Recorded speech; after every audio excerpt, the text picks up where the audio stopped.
Okay, here we are. Well, okay, welcome everyone. Welcome to this week's International Programs Town Hall. We have a special guest today with us, Ms. Deborah Leiber, the Senior Director of Advising Services at Lewis and Clark State College. She's the college's resident expert on all things advising and is here today to answer some commonly asked questions regarding things such as advising, registration, and how to access different advising services during the times of the COVID-19 pandemic. So Deborah, thank you so much for being here. And let's go ahead and get started.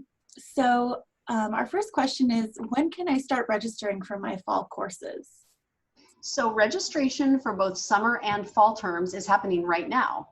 If you have not yet registered for your classes, please stay tuned so that you can become more informed about your next steps. I'll be sharing some samples and a little demonstration about how you go about doing the procedures for registration in just a second.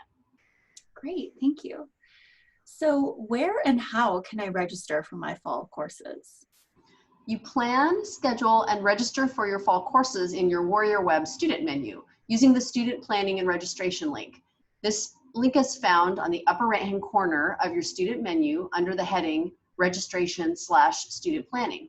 So I'm going to switch really quickly to that, and I'll show you, and then I'll come back and we'll talk about a few other areas that you need to be aware of.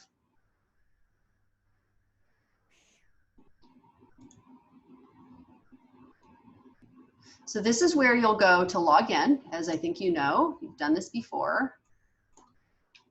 And I'm logging in under a test student name.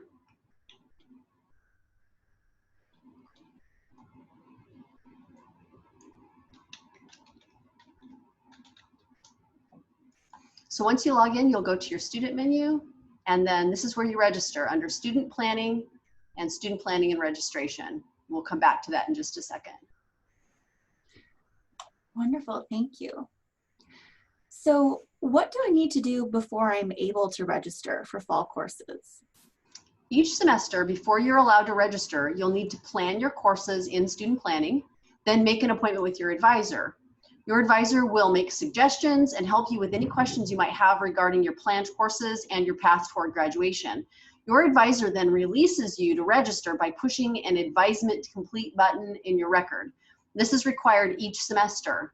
You'll also need to complete what we call conditions of registration and check for any holds in your account that might prevent you from registering. So I want to show you what you'll look for when you get into your student planning record and you start looking at these areas that I was mentioning. So here's your menu again. When you go into student planning,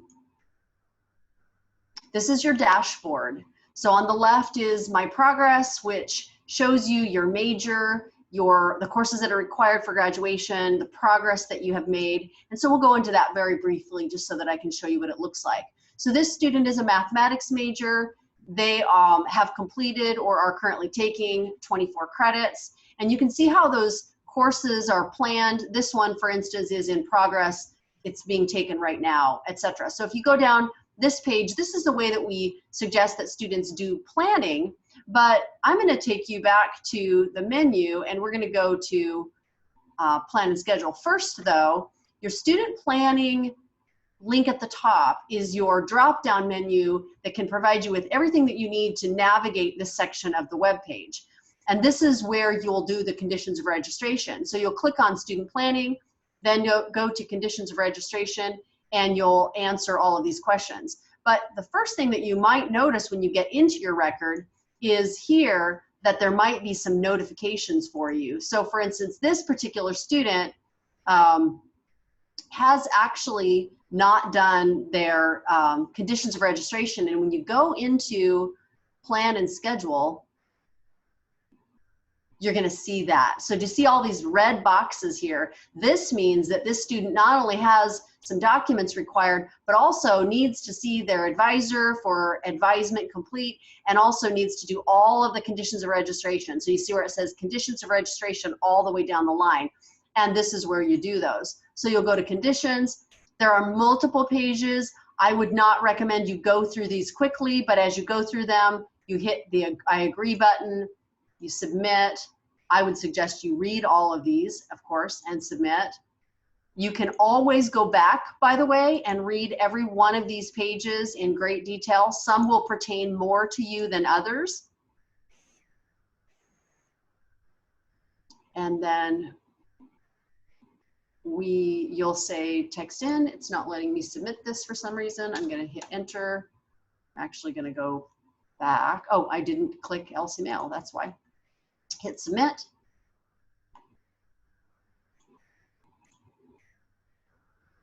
And then complete. It takes you right back to your main menu. So that's what you need to do each time that you get ready for registration. Now, conditions of registration actually only have to be done once a year. So once you do these conditions, you'll be ready to go for the full next year of registration. But you do have to do these before you'll be able to register for fall semester. The other thing you'll want to do is check that screen where I showed you all of those notifications to make sure there's nothing left there after you've done your conditions. There might be other holds on your record that would prevent you from registering, and that would be where they're located. So you might see something, for instance, like a library hold or a parking ticket or an admissions hold. And that box, the notification on the right-hand side of the screen, will let you know who you need to contact to have that hold removed. Great, thank you for that. So, Deborah, what are my options if I'm really struggling with the course this semester due to the transition to online learning and all things happening with COVID-19?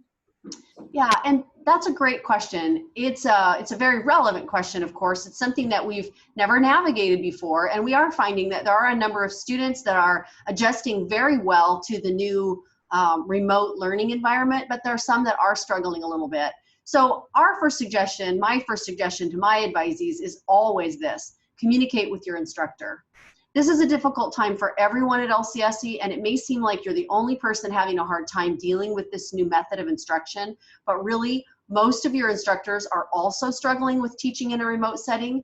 LCSE instructors care a great deal about your success, so they make themselves available to help you and to help other students. So I'd say start with emailing your instructor and ask your instructor for assistance with your course. When you email an instructor, use their lcsc.edu account, not their lcmail.lcsc.edu account. This is the one that most faculty use, the lcsc.edu account. And when you email your instructor, try to write your email this way. Begin with a greeting, something like, "Good afternoon, Holly." Use full sentences, proper grammar, and punctuation. Explain your situation, then ask the instructor for suggestions regarding your performance in the class. Ask if you can Zoom or FaceTime with the instructor if that would be beneficial to you. It's really important that you're professional and you're polite, but also that you're very clear about what it is that you need from the instructor. That's great advice, thank you. So who should I contact if I have questions about my course plan and registration? The first person you should contact is your advisor. And if you're not sure who that advisor is, your advisor is listed in your Warrior Web student planning menu. So you can find that information where I went before, and you're going to go under my profile and advising information, and it's located under the academic profile subsection of that Warrior Web menu. If, for instance, you're not hearing from your advisor, you can always contact the advising center. The email is tac@lcsc.edu, or you can also contact the division chair if your advisor is in one of the instructional divisions. You answered my next question. I did. Sorry. So I'll skip down. What should I do if a course section that I need to enroll in is full? Well, I suggest that students do one of three things. First, if there is an alternative course that you can take that will not impact your progress toward graduation, take that alternative course.